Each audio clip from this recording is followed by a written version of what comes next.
Bagi para pemegang kekuasaan, semua suara rakyat yang kita dengar bukanlah sekedar kata atau gambar. Di balik setiap kata ada wabarakatuh. Salam damai sejahtera untuk kita semua.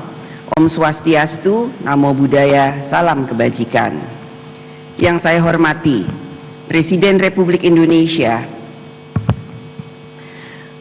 Bapak Haji Prabowo Subianto,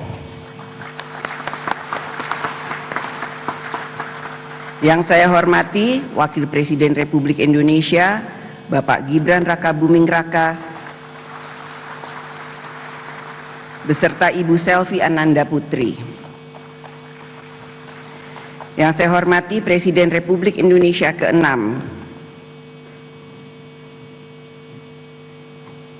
Bapak Profesor Dr. Honoris Causa Haji Susilo Bambang Yudhoyono MA. Yang saya hormati Presiden Republik Indonesia ke-7 Bapak Insinyur Haji Joko Widodo. Yang saya hormati Wakil Presiden Republik Indonesia ke-6 Bapak Jenderal TNI Purnawirawan Tri Sutrisno. Yang saya hormati Wakil Presiden Republik Indonesia ke-10 dan ke-12 Bapak Dr. Andes Haji Muhammad Yusuf Kalla. Yang saya hormati Wakil Presiden Republik Indonesia ke-11 Bapak Profesor Dr. Haji Budiono BSc MEC. Yang saya hormati Wakil Presiden Republik Indonesia ke-13 Bapak Profesor Dr. Honoris Causa Kiai Haji Ma'ruf Amin.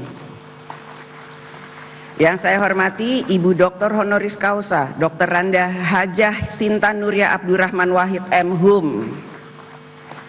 Yang saya hormati Ibu Hajah Soraya Hamzahas. Yang saya hormati Ketua Majelis Permusyawaratan Rakyat Republik Indonesia Bapak Ahmad Muzani dan para Wakil Ketua MPR RI. Yang saya hormati Ketua Dewan Perwakilan Daerah Republik Indonesia Bapak Sultan Bahtiar Najamuddin dan para Wakil Ketua DPD RI. Ketua Badan Pemeriksa Keuangan Republik Indonesia Ibu Dr. Insinyur Ismayatun CSFA CFRA dan Wakil Ketua BPK RI. Ketua Mahkamah Agung Republik Indonesia Bapak Profesor Dr. Haji Sunarto. Ketua Mahkamah Konstitusi Republik Indonesia Bapak Dr. Suhartoyo SAMH. Ketua Komisi Yudisial Republik Indonesia Bapak Profesor Amzulian Rifai SHLMM PhD. Para Wakil Ketua Dewan Perwakilan Rakyat Republik Indonesia. Dan yang saya hormati para Ketua Umum Partai Politik yang saya sayangi dan saya cintai, Ketua Umum Partai Demokrasi Indonesia Perjuangan Ibu Profesor Dr. Honoris Causa Haja Megawati Soekarno Putri atau yang saat ini diwakili saya keberadaannya.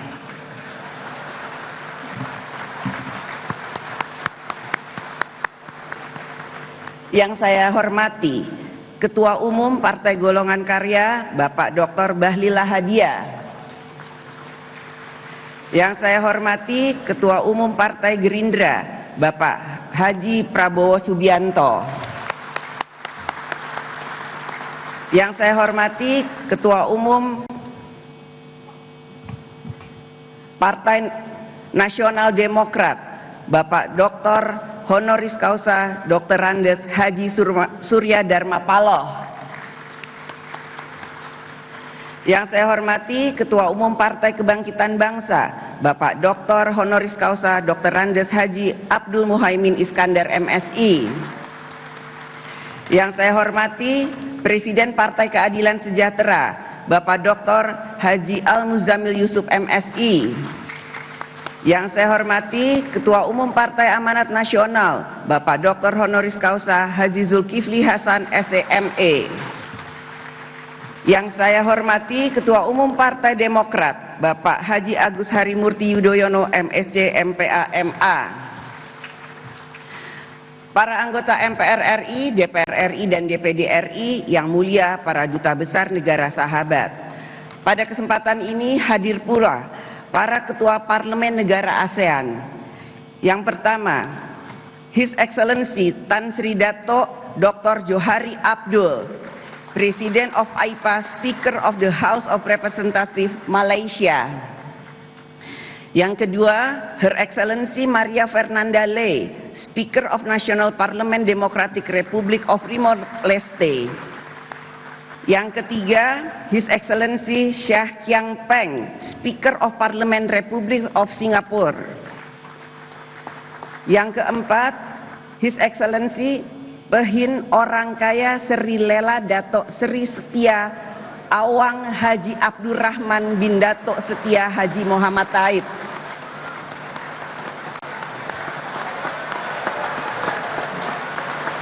Speaker of Legislative Council Brunei Darussalam.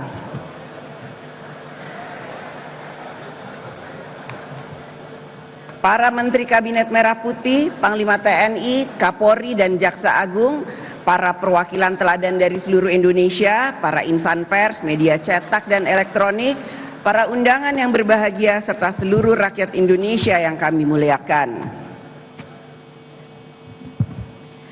Saudara-saudara sebangsa dan setanah air yang saya hormati dan saya cintai, hari ini kita berkumpul dengan semangat kebangsaan yang tinggi. Dalam hitungan hari, bangsa kita akan memasuki peringatan 80 tahun kemerdekaan Republik Indonesia. 80 tahun kita berdiri sebagai satu bangsa, satu tanah air yang dipersatukan oleh bahasa persatuan, bahasa Indonesia. Lebih dari itu, persatuan kita tegak karena kita memiliki Pancasila yang mempersatukan segala perbedaan suku, agama, dan budaya. Pancasila bukan hanya sekedar nilai, melainkan jiwa kehidupan berbangsa dan bernegara. Namun, mempertahankan Indonesia sebagai negara yang besar, berdaulat, dan kaya sumber daya bukanlah tugas yang ringan. Amanah sejarah ini menuntut hadirnya kekuatan nasional sejati, kekuatan yang mampu menjaga kedaulatan, membangun kemandirian, dan merawat kebudayaan sebagai jati diri bangsa. Kekuatan itu tidak lahir dari senjata atau kekayaan semata, melainkan dari kehendak rakyat untuk bersama-sama menjadi Indonesia. Kehendak yang hidup dalam semangat gotong royong, tumbuh dari rasa saling percaya dan mengakar dalam jiwa kolektif kita. Seperti pepatah dalam kearifan Jawa, mangan ora mangan sing penting ngumpul, yang berarti mengutamakan kebersamaan daripada mengejar kepentingan masing-masing. Inilah jiwa sosial yang membedakan kita dari bangsa lain.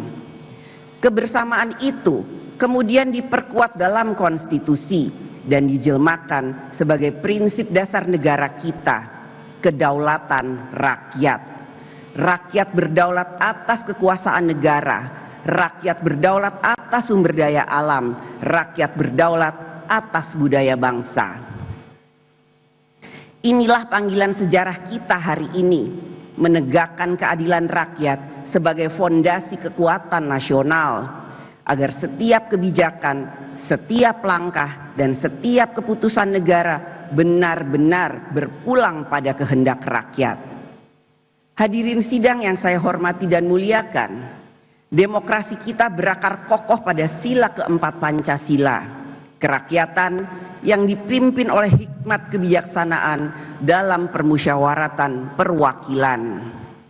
Demokrasi kita adalah demokrasi yang berjiwa gotong royong, mengedepankan kepentingan bersama di atas kepentingan pribadi atau golongan. Demokrasi kita bukan hanya tentang saya, akan tetapi tentang kita. Kita yang berdaulat, kita yang sejahtera, dan kita yang berkebudayaan.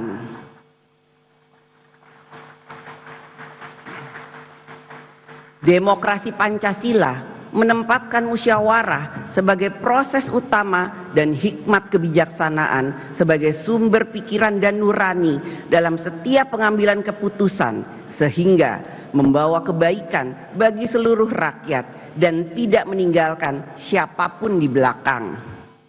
Dalam sistem demokrasi Indonesia, sebagaimana diamanatkan oleh konstitusi, partai politik memegang peran strategis dalam membentuk perwakilan rakyat.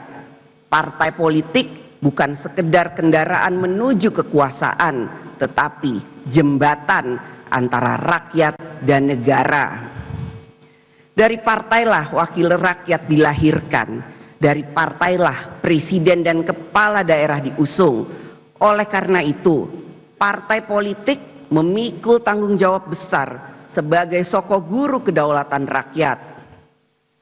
Partai politik bukan hanya struktur organisasi, partai politik adalah institusi perjuangan yang seharusnya berdiri tegak di atas nilai, integritas, dan kepercayaan rakyat. Sebab partai tanpa nilai perjuangan akan membawa kekuasaan kehilangan arah dan makna bagi rakyat. Karena peran strategis itulah, partai politik tidak boleh berhenti membenahi diri. Partai harus menjadi tempat lahirnya para pemimpin yang bukan hanya pandai berbicara, tetapi juga mampu berpihak, bekerja, dan berani mengambil risiko demi kepentingan rakyat.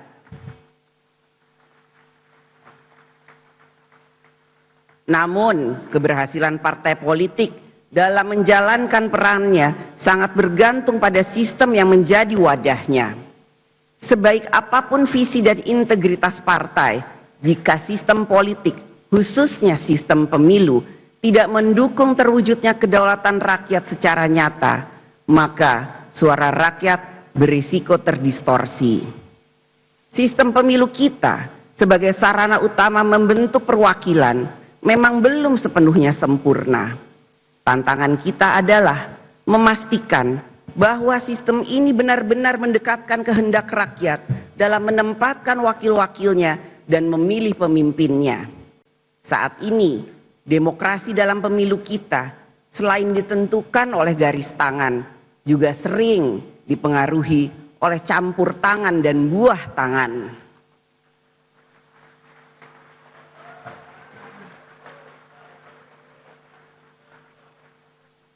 Kita semua memiliki garis tangan, nasib dan kesempatan yang diberikan oleh Allah Subhanahu wa Ta'ala, Tuhan yang Maha Esa. Tetapi tidak semua dari kita memiliki kemampuan yang sama untuk ikut campur dan memberikan buah tangan dalam menentukan arah demokrasi. Inilah kritik sekaligus otokritik terhadap demokrasi dalam pemilu kita. Kita harus terus memperbaiki dan menyempurnakannya. Sebab demokrasi yang kita cita-citakan bukanlah demokrasi campur tangan dan buah tangan, tetapi demokrasi yang memberi kesempatan setara bagi semua warga negara. Marilah kita bangun demokrasi yang menghidupkan harapan rakyat.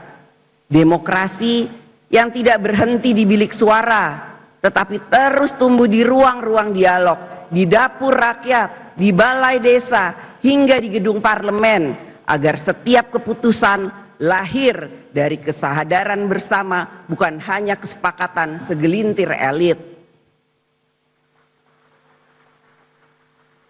Dalam demokrasi, rakyat harus memiliki ruang yang luas untuk berserikat, berkumpul, menyatakan pendapat, dan menyampaikan kritik.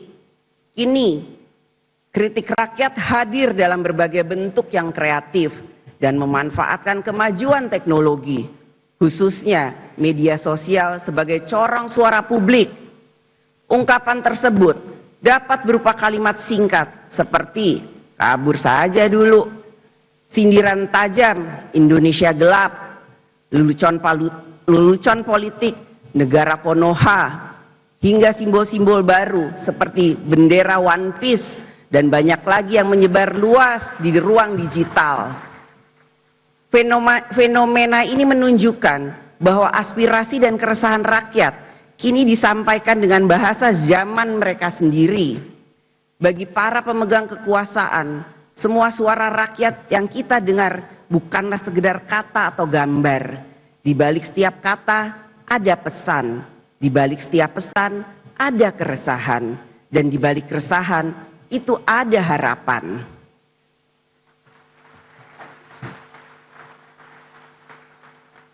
Karena itu, yang dituntut dari kita semua adalah kebijaksanaan. Kebijaksanaan untuk tidak hanya mendengar, tetapi juga memahami. Kebijaksanaan untuk tidak hanya menanggapi, tetapi merespon dengan hati yang jernih dan pikiran yang terbuka. Kita semua berharap apapun bentuk dan isi kritik yang disampaikan rakyat tidak boleh menjadi bara yang membakar persaudaraan Indonesia. Kritik tidak boleh menjadi api yang memecah belah bangsa. Sebaliknya, kritik pun harus menjadi cahaya yang menerangi jalan kita bersama. Kritik dapat keras dalam substansi dan menentang keras kebijakan. Akan tetapi, kritik bukan alat untuk memicu kekerasan, kebencian, menghancurkan etika dan moral masyarakat, apalagi menghancurkan kemanusiaan. Gunakanlah ruang kritik itu sebagai sarana untuk menyadarkan penguasa, memperbaiki kebijakan, menuntut tanggung jawab, dan mendorong kemajuan bagi seluruh anak bangsa. Hadirin sidang yang saya hormati dan muliakan, kekuasaan eksekutif, legislatif, dan yudikatif harus dibagi. Bukan untuk saling melemahkan, melainkan untuk memastikan tidak ada satupun kekuasaan pun yang berdiri di atas yang lain. Dalam konteks Indonesia, sebagaimana diatur dalam Undang-Undang Dasar Negara Republik Indonesia tahun 1945, pembagian kekuasaan antara pemerintah, DPR, DPD, MPR, MA, dan MK bukanlah sekedar pemisahan kekuasaan, akan tetapi kekuatan terpadu atau united power dalam mencapai tujuan bernegara. Kekuasaan eksekutif, legislatif, dan yudikatif bukanlah tiga kutub yang saling berseberangan, melainkan tiga pilar dari satu bangunan yang sama, yaitu bangunan kedaulatan rakyat. Seperti sebuah orkestra konstitusional, meskipun kadang-kadang nadanya sumbang, semua komponen harus tetap menyanyikan satu lagu yang sama, yaitu Indonesia Raya. DPR RI bertindak sebagai penjaga nurani rakyat dan penjaga konstitusi, memastikan kekuasaan tetap setia pada rakyat, taat pada jalur konstitusi, dan demokrasi berjalan dengan hikmat kebijaksanaan. DPD RI menjadi penyambung aspirasi daerah di tingkat nasional, menghimpun, menyalurkan, dan mengartikulasikan aspirasi masyarakat daerah dalam kerangka Negara Kesatuan Republik Indonesia. Mahkamah Agung dan Mahkamah Konstitusi merupakan penjaga supremasi hukum sekaligus bagian dari sistem demokrasi yang beradab yang menjalankan kewenangannya secara konsisten tanpa melampaui batas wewenang yang telah diatur konstitusi.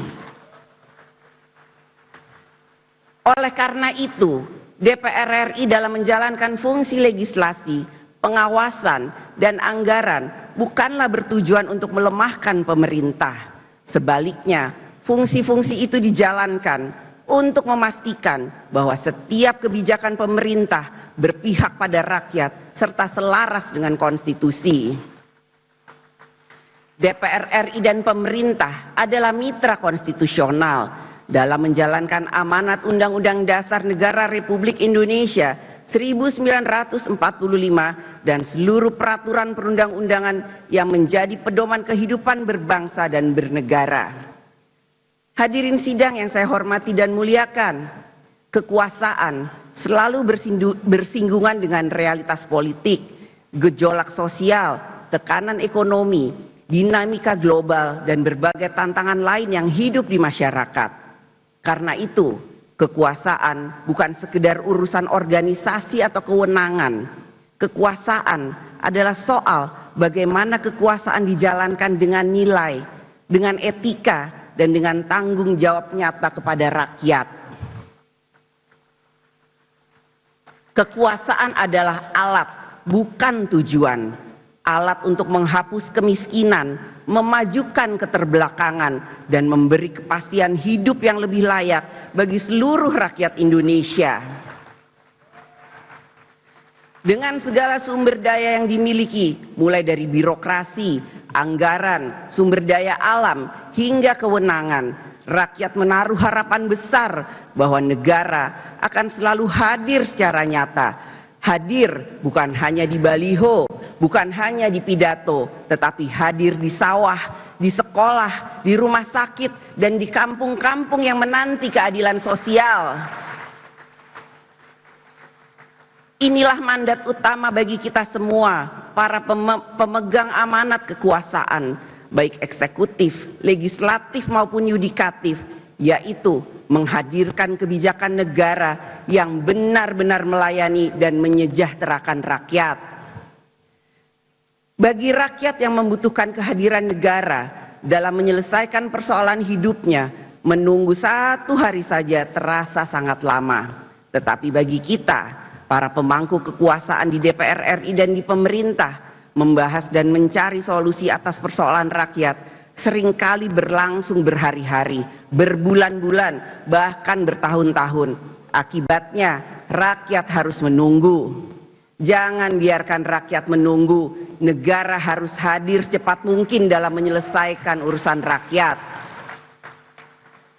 Pada kesempatan yang baik ini, izinkan kami DPR RI menyampaikan apresiasi setinggi-tingginya atas inisiatif Presiden Prabowo Subianto yang dalam waktu singkat telah menyelesaikan atau merespon cepat sejumlah persoalan strategis dan menyentuh langsung kepentingan rakyat. Di antaranya, pencabutan izin tambang di kawasan Geopark Raja Ampat,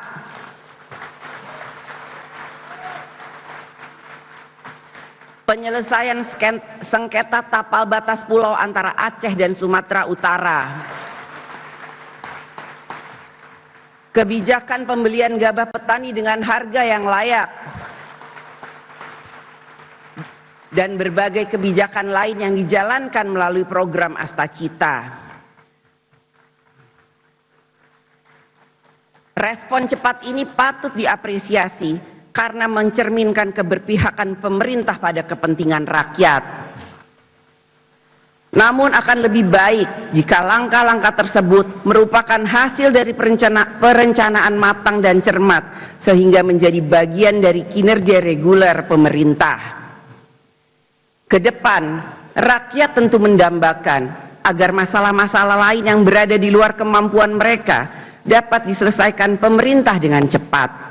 Tugas kita bukan hanya membicarakan harapan rakyat, tetapi juga mewujudkannya.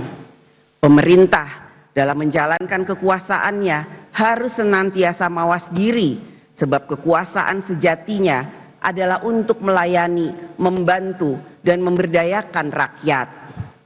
Kekuasaan bukan untuk menakuti rakyat, melainkan untuk menyelesaikan urusan rakyat, meskipun seringkali urusannya rumit, ibarat cinta segitiga antara aspirasi, anggaran, dan aturan.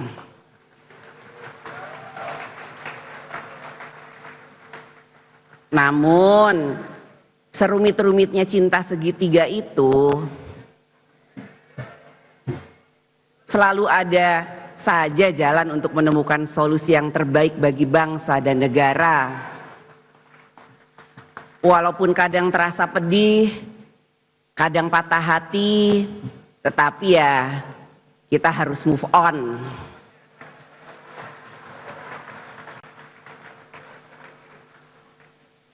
Hadirin sidang yang saya hormati dan muliakan, hari ini kita dihadapkan pada ketegangan dan konflik geopolitik, perang dagang, krisis iklim dan energi, ketimpangan ekonomi dan yang semakin tajam, disrupsi teknologi, serta pergeseran kekuatan global.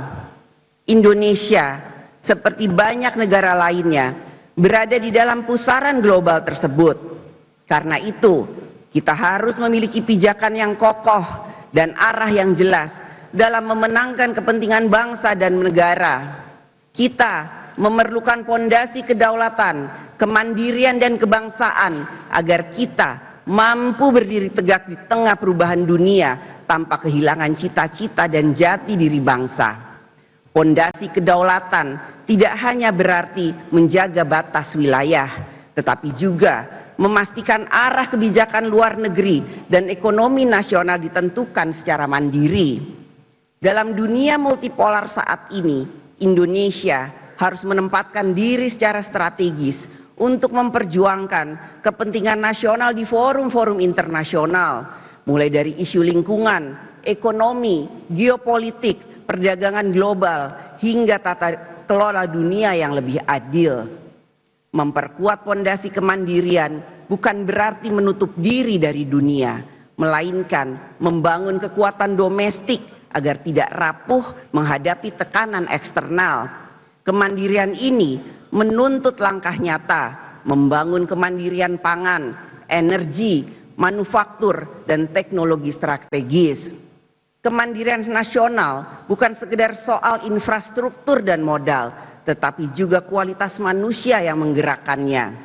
Karena itu, investasi pada pendidikan, penguasaan teknologi, dan pembangunan karakter bangsa menjadi bagian tak terpisahkan dari strategi kemandirian. Dalam pembangunan sumber daya manusia nasional, kita tidak boleh mengabaikan fakta bahwa setengah dari potensi bangsa Indonesia adalah kaum perempuan.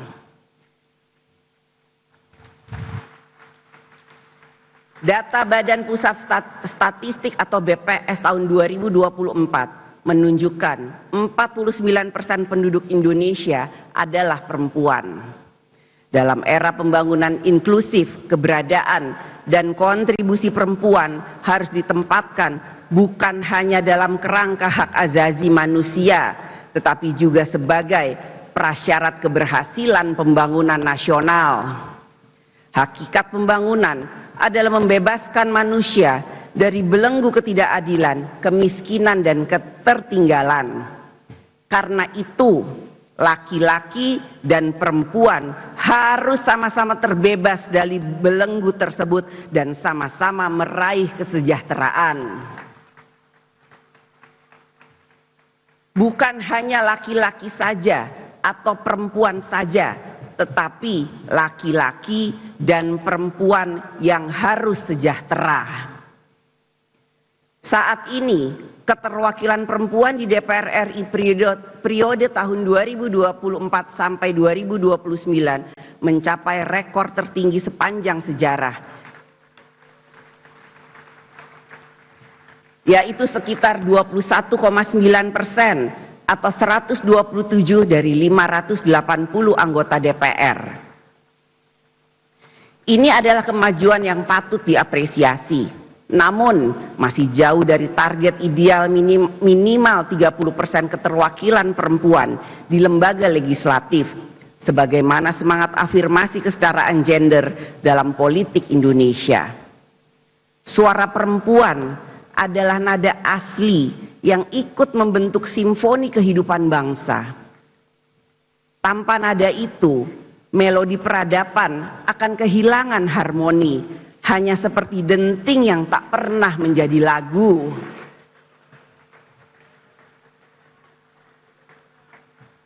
Laki-laki dan perempuan hidup di dunia yang sama, memikul tanggung jawab yang sama untuk membangun peradaban dunia. Seperti syair lagu yang pernah sangat populer. Imagine all the people sharing all the world.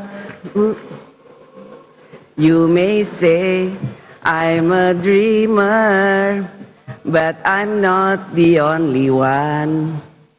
I hope someday you will join us and the world will live as one.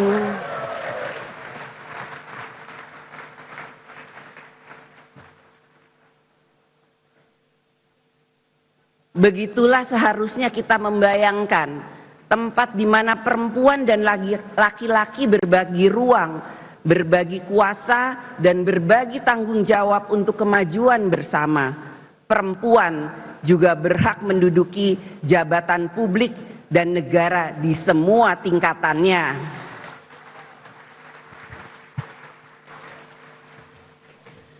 Pondasi berikutnya yang tak kalah penting adalah membangun pondasi kebudayaan.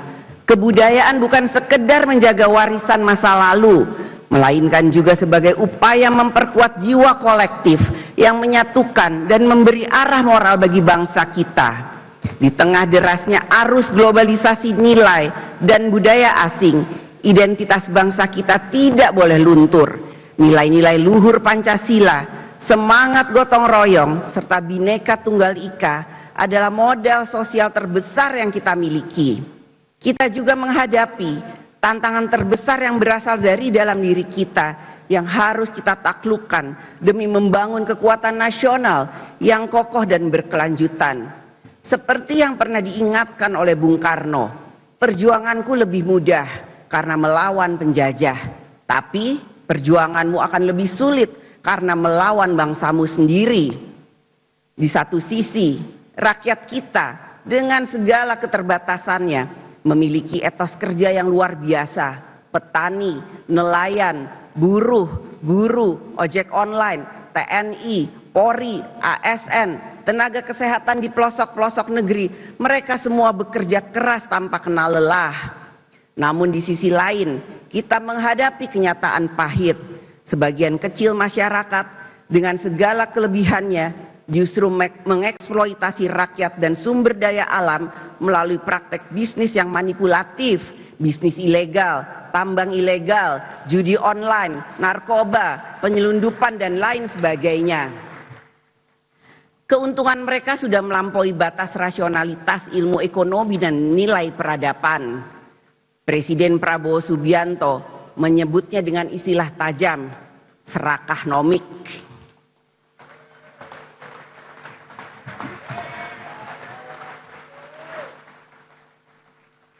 Sebuah perilaku serakah yang merusak sendi-sendi kehidupan berbangsa dan bernegara.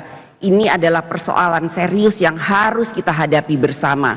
Menghadapi tantangan ini, kita membutuhkan pendekatan yang komprehensif, meliputi politik, ekonomi, hukum, budaya, dan komitmen bersama seluruh elemen bangsa.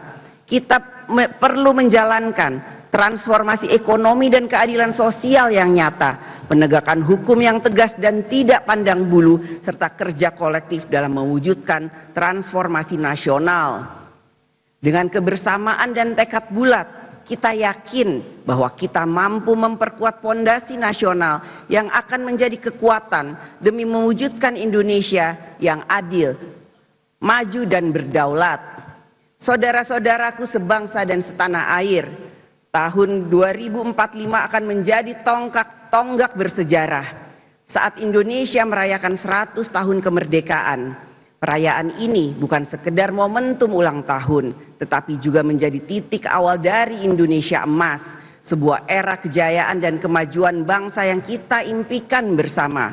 Pada tahun 2045, jumlah penduduk Indonesia diperkirakan mencapai 324 juta jiwa, menjadikan kita negara dengan populasi terbesar ke-6 di dunia. Lebih dari itu, sekitar 70% penduduk berada pada usia produktif. Ini adalah peluang besar yang harus kita manfaatkan secara optimal. Kita memiliki 20 tahun untuk menuju tahun 2045. Namun, jika kita melihat perjalanan 20 tahun terakhir, sejak tahun 2005 hingga 2025, kita dapat melihat kemajuan yang signifikan, tetapi juga masih banyak pekerjaan besar yang belum selesai. Pilar-pilar kemandirian nasional seperti pangan, energi, dan manufaktur strategis belum sepenuhnya menjadi kekuatan bangsa. Layanan dasar publik masih belum memuaskan dan demokrasi kita masih memerlukan transformasi mendalam, terutama dalam sistem partai, pemilu serta pemberantasan korupsi. Ini menunjukkan bahwa waktu 20 tahun bukanlah waktu yang panjang untuk pembangunan sebesar dan sekompleks Indonesia. Jika kita terus berjalan dengan pola pikir dan sistem kerja lama, mimpi Indonesia Emas 2045 hanya akan menjadi fata morgana yang indah tapi tak pernah akan terwujud. Kita masih memiliki waktu yang sangat berharga untuk melakukan langkah yang terbaik agar saat tahun 2045 tiba, kita tidak hanya merayakan 100 tahun kemerdekaan, tetapi kita benar-benar hidup di Indonesia yang maju, adil, makmur dan berdaulat. Pemerintahan Presiden Prabowo Subianto saat ini telah bekerja keras menata pembangunan nasional agar tetap berada di jalur yang tepat menuju cita-cita tersebut.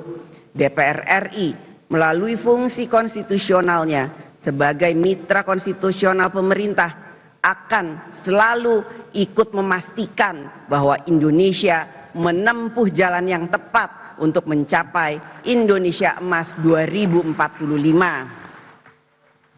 Hadirin sidang yang saya hormati dan muliakan, mari sejenak kita renungkan bersama.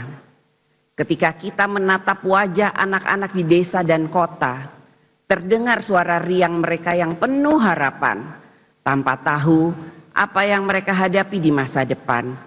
Mereka percaya bahwa masa depan yang cerah adalah hak mereka tanpa syarat. Kepercayaan inilah yang menjadi amanat terbesar bagi kita semua, panggilan anak cucu kita, agar kita mewariskan negeri ini dalam keadaan yang lebih baik daripada yang kita terima. Hari itu bukanlah hari ini. Kata-kata ini mengingatkan kita bahwa kita masih memiliki waktu untuk menunaikan panggilan sejarah, untuk membuat kebijakan hari ini yang akan menjamin masa depan Indonesia yang cerah, bermartabat dan hebat. Mari kita jalankan amanah ini dengan tekad yang kuat, dengan kerja keras tanpa henti dan melayani rakyat dengan sepenuh hati. Jangan biarkan rakyat menunggu, karena setiap hari adalah kesempatan untuk memperbaiki dan membangun Indonesia. Dengan semangat itu, kita akan sampai di era Indonesia Emas 2045. Bukan sebagai sekedar harapan, tetapi sebagai kenyataan yang akan kita raih bersama. Hari itu bukanlah hari ini. Kita masih memiliki kesempatan untuk menciptakan masa depan Indonesia yang lebih baik. Indonesia Emas bukanlah mimpi semu, melainkan janji luhur yang kita perjuangkan bersama. Dirgahayu ke-80 Republik Indonesia, Indonesia tanah pusaka, pusaka kita semuanya. Marilah kita mendoa untuk Indonesia bahagia. Merdeka! Merdeka! Merdeka!